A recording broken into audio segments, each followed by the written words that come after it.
नमस्कार दोस्तों, स्वागत है आपका हमारे यूट्यूब चैनल पे। ये आज हम लोग यूनियन लेजिस्लेचर का पार्ट 3 डिस्कस करेंगे। इस वीडियो में हम लोग 50 क्वेश्चंस को डिस्कस करेंगे पार्ट 3 का। इससे पहले मैंने पार्ट 1 और पार्ट 2 ऑलरेडी अपने चैनल पे अपलोड कर दिया है। अगर आपने उस चैनल वीडियो को नहीं देखा है तो आप उस वीडियो को जाकर रेफर कर सकते हैं। उस वीडियो में हम लोगों ने 100 क्वेश्चन को डिस्कस किया है यूनियन लेजिस्लेचर का, और आज हम 50 क्वेश्चन को डिस्कस करेंगे। तो कुल मिला के 150 क्वेश्चन जो है वो डिस्कस हो जाएगा यूनियन लेजिस्लेचर का। ये हमारा पॉलिटी 1000 क्वेश्चन का सीरीज है। मैंने आपसे वादा किया था कि पॉलिटी के 1000 क्वेश्चन को डिस्कस करूंगा, और इसमें हमारा लगभग 9वां वीडियो है ये। और कल मैंने जो 21 मार्च से लेकर 29 मार्च के जितने भी इंपॉर्टेंट करंट अफेयर्स थे उसका वीडियो भी मैंने चैनल पे अपलोड कर दिया है। तो अगर आपने उस वीडियो को नहीं देखा है तो उस वीडियो को जाके आप रेफर कर सकते हैं। मैं उसका लिंक भी डिस्क्रिप्शन में डाल दूंगा। और अगर आप लोग चैनल को सब्सक्राइब करें प्लीज़, तभी तो चैनल ग्रो होगा और मैं आप लोग के लिए अच्छे वीडियो को और ला सकूँगा। तो चैनल को सब्सक्राइब कीजिए और वीडियो को लाइक कीजिए। चलिए शुरू करते हैं आज का पहला क्वेश्चन। आज का पहला क्वेश्चन है कि which parliamentary committee in India is normally chaired by a prominent member of opposition. तो अपोजिशन पार्टी के द्वारा कौन सी कमेटी जो है वो चेयर की जाती है? तो वो की जाती है पब्लिक अकाउंट्स कमेटी। और पब्लिक अकाउंट्स कमेटी जो है वो नॉर्मली जो अपोजिशन पार्टी के जो लीडर होते हैं उन्हीं के द्वारा इसे चेयर किया जाता है। तो इसका सही ऑप्शन हो जाएगा option number D, public accounts committee. अगला क्वेश्चन है who presides over the Lok Sabha if neither the speaker nor the deputy speaker is available. यानी कि अगर स्पीकर और डिप्टी स्पीकर लोकसभा के अवेलेबल नहीं है तो उसे कौन चेयर करता है? तो उसे चेयर करता है जो सीनियर मोस्ट जो मेंबर होते हैं लोकसभा के, वो उसे चेयर करते हैं। तो आपको याद रखना है कि अगर स्पीकर और डिप्टी स्पीकर दोनों अवेलेबल नहीं है तो सीनियर मोस्ट मेंबर जो है लोकसभा के वो उसे चेयर करेंगे। अगला क्वेश्चन है कि in case of deadlock between two houses of parliament the joint sitting is presided over by. अगर दो हाउस किसी बिल के, अगर किसी ऑर्डिनरी बिल को लेकर अगर दोनों हाउस के बीच डेडलॉक हो गया और सहमति नहीं बन पा रही है तो उसे चेयर कौन करता है? तो उसे स्पीकर चेयर करता है। ज्वाइंट सिटिंग जो होती है उसे स्पीकर चेयर करता है। उसे बुलाता कौन है? उसे बुलाता है प्रेसिडेंट। और उसको प्रिजाइड कौन करता है? उसको प्रिजाइड करता है स्पीकर ऑफ लोकसभा। अगला क्वेश्चन है bill for alteration of boundaries of states shall not be introduce in the parliament without the recommendation of. जो अगर किसी भी स्टेट के बाउंड्रीज में अगर ऑल्टरेशन करना है तो वो बिल पार्लियामेंट में नहीं पेश हो सकता है जब तक वो प्रेसिडेंट का उस पर रिकमेंडेशन ना हो। आपको याद रखना प्रेसिडेंट का रिकमेंडेशन नेसेसरी है। अगर किसी भी स्टेट के बाउंड्री में ऑल्टर करना है तो उस बिल को पहले प्रेसिडेंट के पास भेजना पड़ेगा, तब जाके उसे स्टेट लेजिस्लेचर में भेजा जाता है। तो आपको याद रखना है कि बिना प्रेसिडेंट के रिकमेंडेशन के कोई भी स्टेट के ऑल्टरेशन, स्टेट के बाउंड्री में ऑल्टरेशन के लिए बिल जो है वो पार्लियामेंट में इंट्रोड्यूस नहीं होगा। पहला क्वेश्चन देख लेते हैं। Consider the following statement. The Rajya Sabha alone has the power to declare that it would be in national interest for the parliament to legislate with respect to a matter in state list। यानी कि राज्यसभा के पास यह power होता है कि अगर ऐसा matter है जो स्टेट लिस्ट का मैटर है, लेकिन राज्यसभा अगर चाहे तो उस स्टेट लिस्ट के मैटर को पार्लियामेंट को दे सकता है कि आप इस पर कानून बनाइए। तो ये ऑप्शन बिल्कुल करेक्ट हो जाएगा, क्योंकि ये पावर सिर्फ राज्यसभा के पास ही है कि स्टेट लिस्ट के किसी भी मैटर पे कानून बनाने का अधिकार पार्लियामेंट को वो दे सकता है। दूसरा है कि resolution approving the proclamation of emergency are passed only by Rajya Sabha, only by the Lok Sabha. ये गलत हो जाएगा क्योंकि लोकसभा और राज्यसभा दोनों के द्वारा पास करना जरूरी है। ये हम लोग पहले ही डिस्कस कर चुके थे। सही ऑप्शन हो जाएगा ऑप्शन नंबर ए। अगला क्वेश्चन है which of the following non members of parliament has the right to address it. यानी कि कौन से ऐसे नॉन मेंबर है पार्लियामेंट के जो पार्लियामेंट में आके उसे एड्रेस कर सकते हैं? तो ये पावर होता है अटॉर्नी जनरल ऑफ इंडिया के पास। अटॉर्नी जनरल ऑफ इंडिया के पास ये पावर होता है कि वो दोनों सदनों को आके एड्रेस कर सकते हैं, लेकिन उसमें उसके वोटिंग में वो पार्टिसिपेट नहीं कर सकते हैं। तो सही ऑप्शन हो जाएगा अटॉर्नी जनरल ऑफ इंडिया। अगला क्वेश्चन है how many members of the Lok Sabha must support a motion of no confidence in the government before it can be admitted to the speaker. यानी कि स्पीकर के द्वारा एडमिट करने से पहले नो कॉन्फिडेंस मोशन को कितने लोगों के द्वारा सपोर्ट जरूरी है? तो ये है 50 लोगों के द्वारा सपोर्ट उसका जरूरी है। यानी कि कम से कम एटलीस्ट 50 MPs जो है वो लिख के देंगे कि मैं नो कॉन्फिडेंस मोशन चाहता हूँ अगेंस्ट द गवर्नमेंट, तब जाके लोकसभा के स्पीकर जो है उसे एडमिट कर सकते हैं। तो सही ऑप्शन हो जाएगा 50। अगला क्वेश्चन है who among the following decides whether a particular bill is money bill और नॉट। कौन डिसाइड करता है कि जो बिल पार्लियामेंट में पेश हुआ है वो मनी बिल है या नहीं है? तो वो डिसाइड करते हैं speaker of the Lok Sabha. Speaker of the Lok Sabha के पास ये पावर होता है ये देखने का कि वो बिल जो है वो ऑर्डिनरी बिल है या फिर वो मनी बिल है। तो करेक्ट आंसर हो जाएगा स्पीकर ऑफ लोकसभा। अगला क्वेश्चन है कंसीडर द फॉलोइंग स्टेटमेंट। पहला स्टेटमेंट है कि salary and allowances of speaker of Lok Sabha charge on the consolidated fund of India. बिल्कुल करेक्ट है, क्योंकि स्पीकर का या सुप्रीम कोर्ट के जज का, हाई कोर्ट के जज का, ये सब या फिर कंट्रोलर एंड ऑडिटर जनरल का ये सब कहाँ चार्ज होता है? ये charge on the consolidated fund of India charge होता है। तो इस जो सैलरी अलाउंसेज होता है तो ये ऑप्शन इसका बिल्कुल करेक्ट है। दूसरा ऑप्शन देख लेते हैं, in the warrant of precedence यानी प्रेसिडेंस में speaker of Lok Sabha ranks higher than all union cabinet minister other than prime minister, यानी कि प्राइम मिनिस्टर को छोड़कर जितने भी कैबिनेट मिनिस्टर होते हैं उससे ऊपर है ऑर्डर ऑफ प्रेसिडेंस में लोकसभा स्पीकर। तो ये भी ऑप्शन बिल्कुल सही है। इसका करेक्ट आंसर हो जाएगा ऑप्शन बोथ 1 एंड 2। पहला क्वेश्चन है, which of the following are financial committees of parliament. Parliament के फाइनेंशियल कमिटीज कौन कौन सी है? तो ये तीन के तीनों जो है पार्लियामेंट की फाइनेंशियल कमिटी है। Public accounts committee, estimates committee और कमेटी ऑन पब्लिक अंडरटेकिंग्स। ये तीन के तीनों जो है वो फाइनेंशियल कमिटीज है पार्लियामेंट। तो इसका सही ऑप्शन हो जाएगा ऑप्शन नंबर 1, 2 एंड 3। तो public accounts committee, estimates committee and committee on public undertakings, ये तीन के तीनों जो है पार्लियामेंट की फाइनेंशियल कमिटीज है। अगला क्वेश्चन है कि after a no confidence motion is admitted to the Lok Sabha who decides a date for the debate. यानी कि नो कॉन्फिडेंस मोशन अगर एडमिट हो जाता है तो कौन डिसाइड करता है कि इस पर अगला डिबेट किस दिन होगा? तो ये लोकसभा स्पीकर डिसाइड करते हैं। कौन डिसाइड करता है? तो लोकसभा स्पीकर डिसाइड करते हैं कि अगला डेट कब होगा उस पर डिबेट का। अगला क्वेश्चन है कि after the house is dissolve the speaker.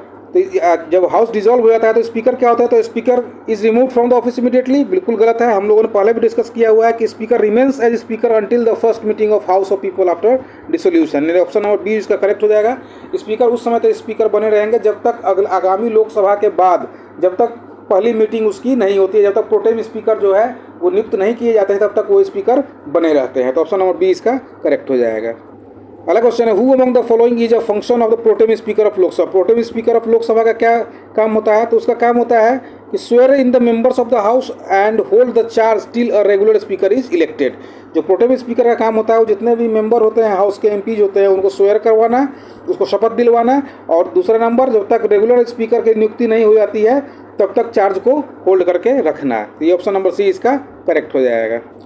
अगला क्वेश्चन है, how many times was the term of Lok Sabha extended up to 6 years. अभी तक कितनी बार लोकसभा का टर्म 6 साल के लिए एक्सटेंड किया गया है? तो ये केवल एक बार अभी तक किया गया है। तो ऑप्शन नंबर 1 इज करेक्ट। केवल एक बार अभी तक लोकसभा का कार्यकाल जो है वो 6 साल के लिए एक्सटेंड किया गया है।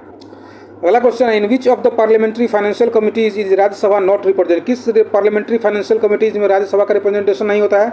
हम लोग पहले भी डिस्कस कर चुके हैं पिछले वीडियो में भी। एस्टिमेट्स कमेटी में कोई भी राज्यसभा का मेंबर नहीं होता है। तो इसका सही ऑप्शन हो जाएगा बी, एस्टिमेट्स कमेटी। अगला क्वेश्चन है, which one of the following is responsible for the preparation and presentation of union budget to the parliament. कौन होता है यूनियन बजट को पार्लियामेंट में पेश करने के लिए? ये किस डिपार्टमेंट की जिम्मेदारी होती है? तो ये होती है डिपार्टमेंट ऑफ इकोनॉमिक अफेयर्स। काफ़ी इंपॉर्टेंट क्वेश्चन है, याद रख लीजिएगा। डिपार्टमेंट ऑफ इकोनॉमिक अफेयर्स की जिम्मेदारी होती है यूनियन बजट को प्रिपेयर करना और पार्लियामेंट के सामने उसे प्रेजेंट करना। अगला क्वेश्चन है, with regard to the powers of Rajya Sabha which one among the following statement is not correct. कौन सा इसमें स्टेटमेंट करेक्ट नहीं है राज्यसभा के पावर के संदर्भ में? तो a money bill can not be introduced in the Rajya Sabha. बिल्कुल करेक्ट है कि मनी बिल राज्यसभा में इंट्रोड्यूस नहीं किया जा सकता है। दूसरा है, the Rajya Sabha has no power either to reject और अमेंड अ मनी बिल। यही बिल्कुल सही है। राज्यसभा के पास मनी बिल के संदर्भ में कोई भी पावर नहीं होता है कि उसको रिजेक्ट कर सके या उसमें कोई अमेंडमेंट कर सके। ऑप्शन नंबर सी है, the Rajya Sabha can not discuss the annual financial statement. ये ऑप्शन गलत हो जाएगा। राज्यसभा डिस्कस कर सकता है एनुअल फाइनेंशियल स्टेटमेंट को। तो ऑप्शन नंबर सी जो है वो गलत हो जाएगा इसका। और ऑप्शन नंबर डी देख लेते हैं, Rajya Sabha has no power to vote on demands for grant. ये बिल्कुल सही। डिमांड फॉर ग्रांट पर राज्यसभा का कोई भी वोटिंग पावर नहीं होती है। तो ऑप्शन नंबर सी इसका सही हो जाएगा। ये गलत हो जाएगा ऑप्शन नंबर सी। तो हमें नॉट करेक्ट पूछ रहा है, इसका ऑप्शन नंबर सी जो है वो करेक्ट हो जाएगा। अगला क्वेश्चन है, while a proclamation of emergency is in operation the duration of Lok Sabha can be extended by not exceeding. जब इमरजेंसी, नेशनल इमरजेंसी जब लगी होती है तो लोकसभा का कार्यकाल जो कितने सालों के लिए बढ़ाया जा सकता है? तो हम लोग पहले भी डिस्कस कर चुके हैं, एक बार में 1 साल के लिए उसे बढ़ाया जा सकता है। यानी कि 1 ईयर एट अ टाइम उसे बढ़ाया जा सकता है जब नेशनल इमरजेंसी लागू होती है तब। अगला क्वेश्चन है कि with reference to the conduct of government business in the parliament of India, term closure का क्या मतलब होता है गवर्नमेंट बिजनेस के संदर्भ में? तो क्लोजर का मतलब होता है कि rule of legislative procedure under which further debate on motion can be holded. यानी कि कोई भी मोशन अगर इंट्रोड्यूस होता है पार्लियामेंट में तो उस मोशन को होल्ड करने के लिए अगर क्लोजर हो जाता है तो मोशन उसी जगह पर स्थगित हो जाता है। यानी कि उस पर फर्दर कोई भी डिस्कशन नहीं होता है। तो यह याद रखना है, क्लोजर का मतलब होता है किसी भी मोशन को उसी जगह पे होल्ड कर देना। तो ऑप्शन नंबर बी इसका करेक्ट हो जाएगा। अगला क्वेश्चन है, the public accounts committee submit its report to. Public accounts committee report किसको सबमिट करती है? तो स्पीकर ऑफ लोकसभा को पब्लिक अकाउंट्स कमेटी, क्योंकि पब्लिक अकाउंट्स कमेटी का जो चेयरमैन होता है उसकी नियुक्ति कौन करता है? Speaker of Lok Sabha. तो पब्लिक अकाउंट्स कमेटी रिपोर्ट किसको सबमिट करेगी? तो वो करेगी स्पीकर ऑफ लोकसभा को। अगला क्वेश्चन है, of the following statements which one is not correct. कौन सही नहीं है? तो देख लेते कौन सही नहीं है। पहला, Rajya Sabha is powerless in money matter, बिल्कुल करेक्ट है। मनी मैटर में राज्यसभा का कोई पावर नहीं होता है। Money bills originate in Rajya Sabha, बिल्कुल गलत है कि राज्यसभा जो मनी बिल होता है वो लोकसभा में ओरिजिनेट होता है। Rajya Sabha has to pass bill within 14 days after they are pass by Lok Sabha, बिल्कुल करेक्ट है। राज्यसभा को लोकसभा के द्वारा भेजे जाने के बाद 14 दिन के अंदर में उसे मनी बिल को पास करना होता है। और राज्यसभा में पास और return the money bill with some recommendation to the Lok Sabha, ये सही है, कुछ रिकमेंडेशन के साथ वो लोकसभा को 14 दिनों के अंदर में बिल को वापस कर सकते हैं। उस रिकमेंडेशन को मानना न मानना ये लोकसभा पे डिपेंड करता है। तो इसका गलत कौन सा हो जाएगा? गलत हो जाएगा money bills originate in Lok Sabha, Rajya Sabha, क्योंकि मनी बिल ओरिजिनेट होता है लोकसभा में। Option B is the correct answer. अगला क्वेश्चन है कि all revenues received by the union government by way of taxes and other receipts for the conduct of government business, जो जितना भी टैक्स और रिसीट्स आता है वो कहाँ पे क्रेडिट होता है? ये तो बहुत सिंपल क्वेश्चन है। कंसोलिडेटेड जितने भी टैक्सेज आते हैं, जितने भी गवर्नमेंट के रिसीट्स होते हैं, वो सब के सब कंसोलिडेटेड फंड ऑफ इंडिया में जाके क्रेडिट होते हैं। तो इसका सही ऑप्शन हो जाएगा option number C, consolidated fund of India. अगला क्वेश्चन है कि when the annual union budget is not passed by the Lok Sabha, जब एनुअल यूनियन बजट पास नहीं होता है तो उस समय क्या करता है? अगर यूनियन बजट पास नहीं हुआ तो इसका मतलब है कि प्राइम मिनिस्टर को रिजाइन करना पड़ेगा along with council of ministers, क्योंकि यूनियन बजट पास नहीं होने का मतलब होता है कि जो गवर्नमेंट होती है पावर में, वो लोकसभा में अपना बहुमत जो है वो खो देती है। तो इसलिए प्राइम मिनिस्टर को रेजिग्नेशन सबमिट करना पड़ेगा along with council of minister. अगला क्वेश्चन है which of the following is, कौन सा इसमें सही है? Lok Sabha can B dissolved before 5 years, ये तो बिल्कुल सही है, लोकसभा को 5 साल से पहले भी डिसॉल्व किया जा सकता है। अगला ऑप्शन है Lok Sabha can be extended only up to 6 years, ये गलत है, क्योंकि 6 ईयर्स क्या 7 ईयर्स भी एक्सटेंड हो सकता है। नेशनल इमरजेंसी के टाइम में एक बार में 1 ईयर का कार्यकाल उसका बढ़ाया जा सकता है। Lok Sabha is never dissolve before 5 years, ये भी गलत है, लोकसभा तो कई बार 5 साल से पहले भी डिसॉल्व किया जा सकता है। 1977 में भी हुआ है, 1996 में भी 5 साल से पहले ही उसे डिसॉल्व किया गया है। All members of Lok Sabha are elected representatives, ये भी गलत है, क्योंकि 2 नॉमिनेटेड मेंबर्स भी उसमें होते हैं। तो इसका सही ऑप्शन हो जाएगा option number A, Lok Sabha can be dissolve before 5 years. पहला क्वेश्चन है, if the Rajya Sabha rejects a money bill then which of the following is correct. Rajya Sabha अगर मनी बिल को रिजेक्ट कर देता है तो कौन सा सही होगा? इसका हम लोग बहुत बार डिस्कस कर चुके हैं। लोकसभा उसे एक्सेप्ट कर भी सकता है, उसे नहीं भी कर सकता है उसके रिकमेंडेशन को, यानी कि वो बिल में, मनी बिल में राज्यसभा का कोई भी पावर नहीं होता है। तो ये डिपेंड करता है लोकसभा में कि उसके रिकमेंडेशन को एक्सेप्ट करे या फिर ना करे। तो लोकसभा में और may not accept its recommendation is the correct answer. ये भी आपको याद रखना है कि मनी बिल के मैटर में कोई भी ज्वाइंट सेशन नहीं बुलाया जाता, ज्वाइंट सेशन सिर्फ ऑर्डिनरी बिल के संदर्भ में ही बुलाया जाता है। अगला question, the president nominates 12 members of the Rajya Sabha according to, तो 12 मेंबर जो नॉमिनेट करते हैं वो कहाँ से करते हैं? तो जो डिस्टिंक्ट पर्सन होते हैं साइंस, आर्ट, लिटरेचर और सोशल सर्विस में, इन क्षेत्रों में से 12 मेंबर को जो प्रेसिडेंट है वो नियुक्त करते हैं लोकसभा में। यानी कि जो 12 मेंबर के जो नॉमिनेट होते हैं वो नॉमिनेट किस फील्ड से होते हैं? साइंस से होते हैं, आर्ट से, लिटरेचर और सोशल सर्विस से। Option number D is the correct answer. अगला क्वेश्चन है, the distribution of seats of the parliament are based on which of the following census, किस सेंसस के आधार पर भी पार्लियामेंट में सीट का डिस्ट्रीब्यूशन है? तो वो है 1971 के सेंसस के आधार पर अभी तक डिस्ट्रीब्यूशन जो है पार्लियामेंट में सीट के, यानी कि जितने भी एमपीज पार्लियामेंट में है वो 1971 के जो सेंसस है उसके आधार पे वो सीटों का बंटवारा अभी तक हो रखा है, यानी कि 545 सीट्स जो अभी टोटल है वो 91 सेंसस के आधार पर है। अगला क्वेश्चन है, which of the following can be abolished but not dissolve, कौन से जो अबोलिश किया जा सकता है लेकिन डिसॉल्व नहीं किया जा सकता है? तो ये है state legislative council. State legislative council को अबोलिश किया जा सकता है लेकिन डिसॉल्व नहीं किया जा सकता, यानी कि स्टेट लेजिस्लेटिव असेंबली को कोई अगर स्टेट चाहे तो स्टेट लेजिस्लेटिव असेंबली अपना बंद कर सकती है, स्टेट लेजिस्लेटिव काउंसिल को अपना बंद कर सकती है, लेकिन उसे डिसॉल्व नहीं की जा सकती, क्योंकि ना राज्यसभा डिसॉल्व होता है ना ही स्टेट लेजिस्लेटिव काउंसिल डिसॉल्व होता है। अगला question, Rajya Sabha has a life span of, Rajya Sabha का कार्यकाल कितने दिनों का होता है? तो जो राज्यसभा है वो परमानेंट होती है, राज्यसभा का कोई भी कार्यकाल नहीं होता है, वो लोकसभा की तरह डिसॉल्व नहीं होती है, राज्यसभा जो है वो परमानेंट ही रहती है। अगला क्वेश्चन है, the budget in normal circumstances is presented to the parliament on, budget जो है वो किस दिन प्रेजेंट होता है? तो पहले तो प्रेजेंट होता था फरवरी में, लेकिन फरवरी के लास्ट वीक में, लेकिन अब होता है फर्स्ट डे ऑफ फरवरी में बजट जो है पार्लियामेंट में इंट्रोड्यूस किया जाता है। तो याद रखना है first day of February is the correct answer. अगला क्वेश्चन है कि विच one of the following is the largest committee of parliament. हम लोग पहले भी डिस्कस कर चुके हैं, एस्टिमेट्स कमेटी जो होती है वो पार्लियामेंट की लार्जेस्ट कमेटी है, याद रखना है, estimates committee is the largest committee of parliament. पहला क्वेश्चन है पार्लियामेंट और state legislature can declare a seat vacant if a member absents himself without permission from the session for. कितने दिनों के लिए अगर कोई मेंबर अगर स्टेट लेजिस्लेचर या पार्लियामेंट से अगर एब्सेंट रहता है तो उसकी जो है मेंबरशिप खत्म हो सकती है, तो वो है 60 डेज। 60 डेज तक अगर वो एब्सेंट रहता है तो उसकी मेंबरशिप जो है वो खत्म हो सकती है, यानी कि option B is the correct answer. 60 days is the correct answer. पहला क्वेश्चन है which authority recommends the principles governing the grant in aid of the revenues of state out of consolidated fund of India. कौन consolidated fund of India से पैसा निकालने के लिए जो है जिसका रिकमेंड करता है, तो वो करता है फाइनेंस कमीशन। फाइनेंस कमीशन हर 5 साल में गठन होता है। आर्टिकल 280 फाइनेंस कमीशन की नियुक्ति होती है हर 5 साल पे, और फाइनेंस कमीशन ही टैक्सेज और रेवेन्यू जितने भी होते हैं वो बिटवीन सेंटर एंड स्टेट्स को बांटता है, और along with between states and states को भी बांटने का रिकमेंडेशन देता है। पहला क्वेश्चन है कि नो कॉन्फिडेंस मोशन के बारे में कौन सा कथन जो है वो सही है। तो पहला there is no mention of it in constitution, बिल्कुल मेंशन है, नो कॉन्फिडेंस मोशन का मेंशन कॉन्स्टिट्यूशन में किया गया है। दूसरा है period of 6 months must lapse between introduction of one no confidence motion and another, ये ऑप्शन बिल्कुल करेक्ट है। एक नो कॉन्फिडेंस मोशन और दूसरे नो कॉन्फिडेंस मोशन के बीच में मिनिमम 6 month का गैप होना चाहिए। और तीसरा ऑप्शन कहता है एटलीस्ट 100% मस्ट सपोर्ट, नहीं ये 50% मस्ट सपोर्ट, ये हम लोगों ने पहले डिस्कस किया है, अभी तुरंत डिस्कस किया है।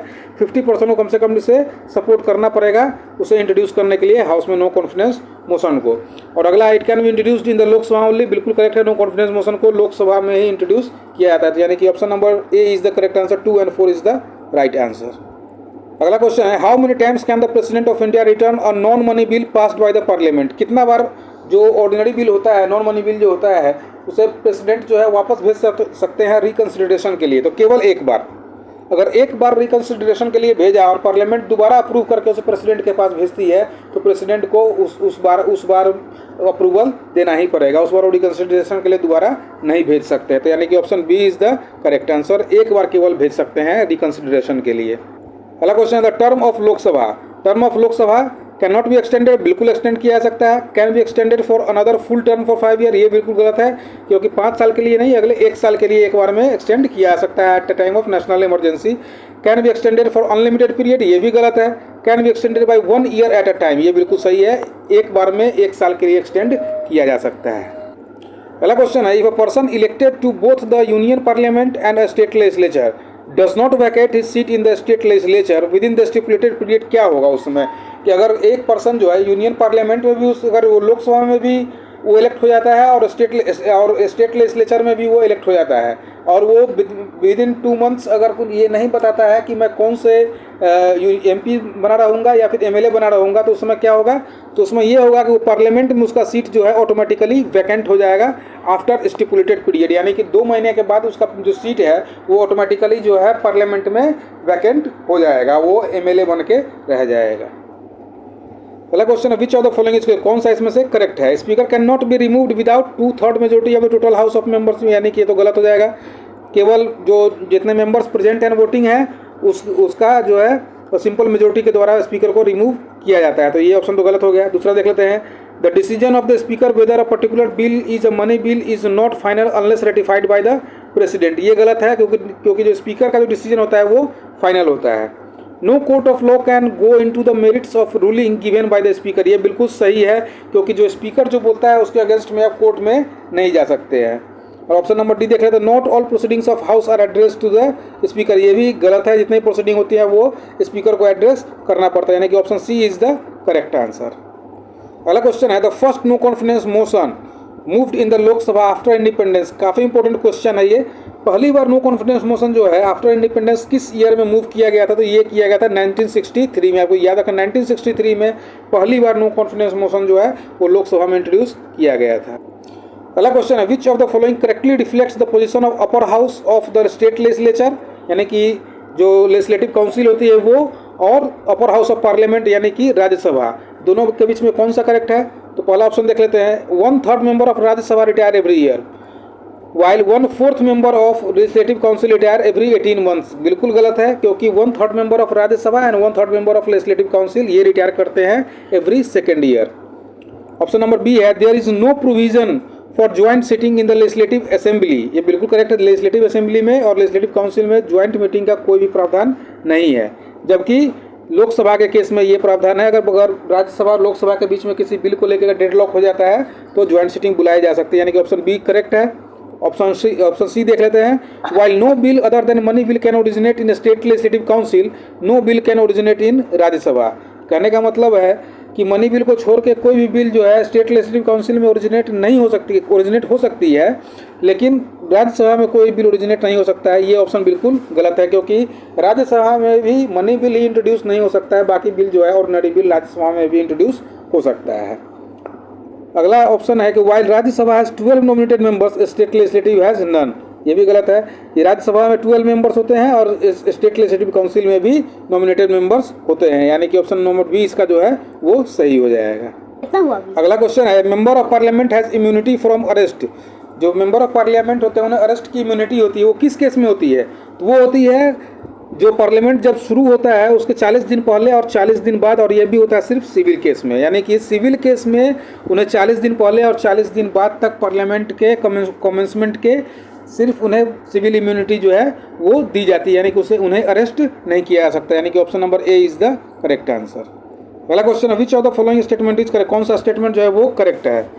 तो पहला ऑप्शन है कि no member of parliament can be proceeded in a court of law for any disclosure he makes in parliament. बिल्कुल करेक्ट है, यानी कि पार्लियामेंट में बोला गया कोई भी स्टेटमेंट अगर है किसी एमपी का तो उसे कोई ज़रूरत नहीं है कोर्ट ऑफ लॉ में उसे एडमिट करने के लिए। दूसरा ऑप्शन है ए member of parliament is protected for any defamatory speech he makes in the parliament and then circulate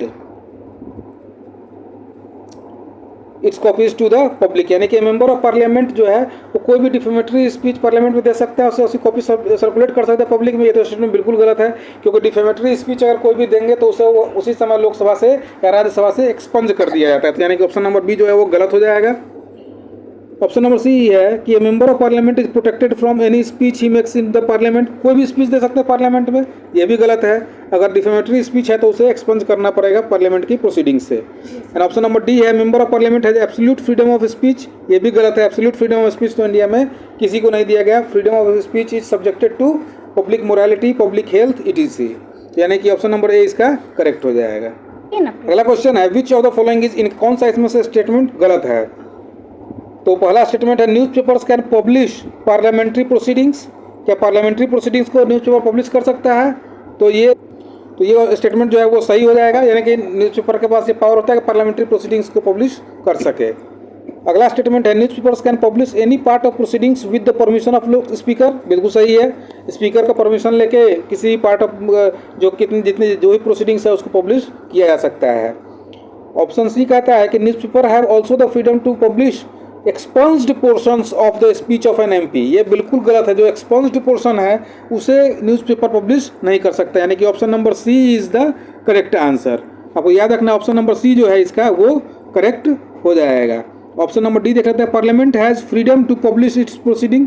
तो पार्लियामेंट के पास फ्रीडम होता है, बिल्कुल पार्लियामेंट के पास फ्रीडम होता है कि वो जो है अपने प्रोसीडिंग को पब्लिश कर सके, यानी कि ऑप्शन नंबर डी जो है वो भी सही हो जाएगा, यानी ऑप्शन नंबर सी इसका जो है वो इनकरेक्ट हो जाएगा। अगला क्वेश्चन है which of the following is true regarding the vice chairman. Rajya Sabha के वाइस चेयरमैन के बारे में कौन सा स्टेटमेंट जो है वो सही है?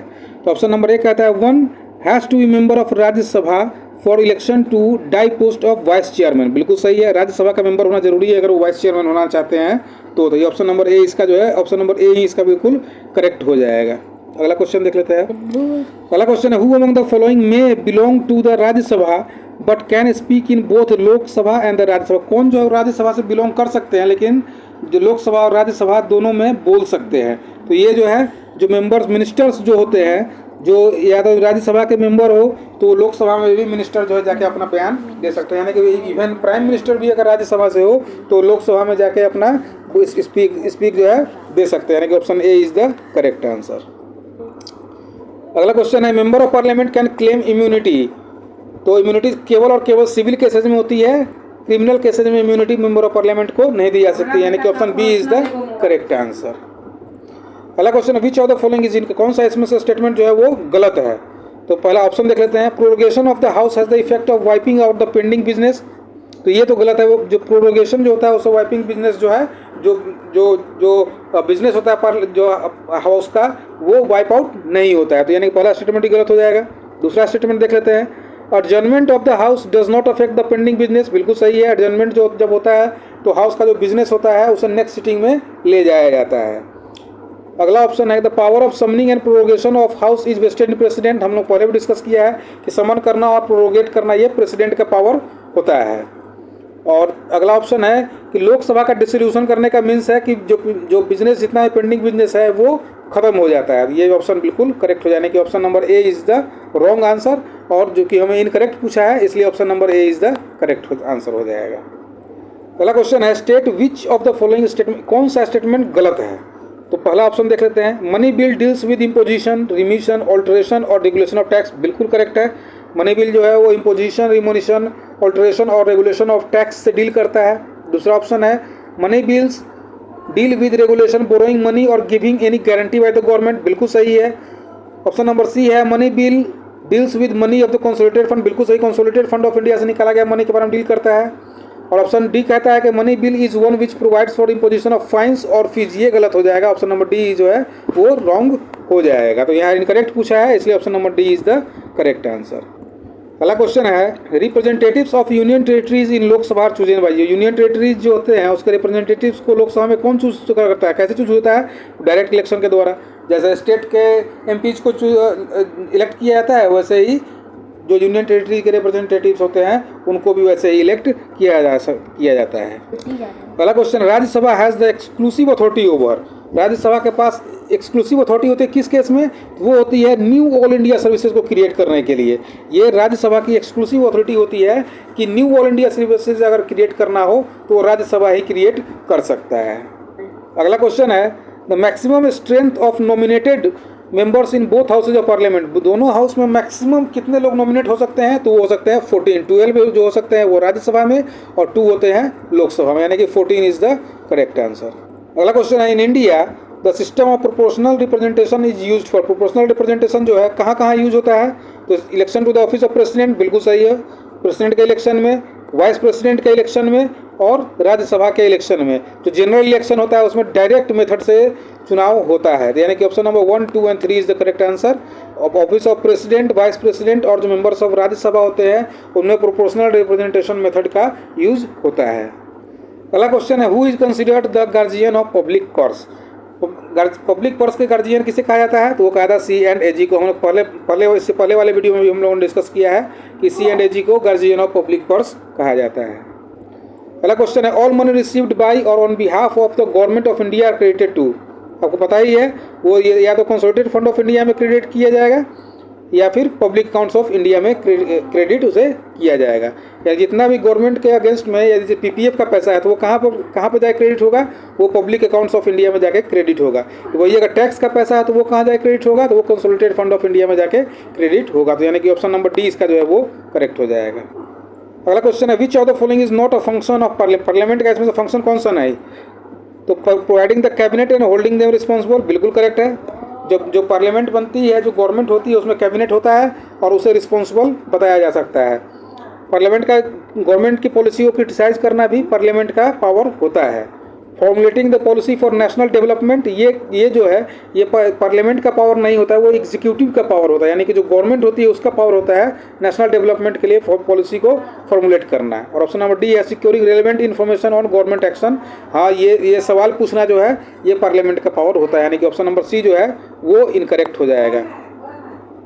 अगला क्वेश्चन है, ज्वाइंट सिटिंग में भी ज्वाइंट सिटिंग कब कॉल किया जाता है, only in case of national emergency बिल्कुल गलत है। टू इनेबल कॉन्स्टिट्यूशनल अमेंडमेंट में भी नहीं किया जाता है और टैक्स के मैटर में भी, मनी बिल के मैटर में भी नहीं किया जाता है। सिर्फ ऑर्डिनरी बिल के संदर्भ में जो है ज्वाइंट मीटिंग को बुलाया जाता है, ऑर्डिनरी बिल। तो आपको याद रखना है, ना ही इमरजेंसी के समय में बुलाया जाता है, ना ही कॉन्स्टिट्यूशनल अमेंडमेंट के केस में और ना ही मनी बिल के संदर्भ में ज्वाइंट सिटिंग को बुलाया जाता है। यानी कि ऑप्शन नंबर डी इसका करेक्ट हो जाएगा, none of the these is the correct answer. तो इस तरह से हम लोगों ने भी मोर देन 50 क्वेश्चन को डिस्कस किया यूनियन लेजिस्लेचर का। तो यूनियन लेजिस्लेचर में कुल मिलाकर हम लोगों ने मोर देन 150 क्वेश्चन को डिस्कस कर लिया है। आपको वीडियो अच्छा लगा तो वीडियो को लाइक करें और चैनल को सब्सक्राइब जरूर करें। Thank you very much.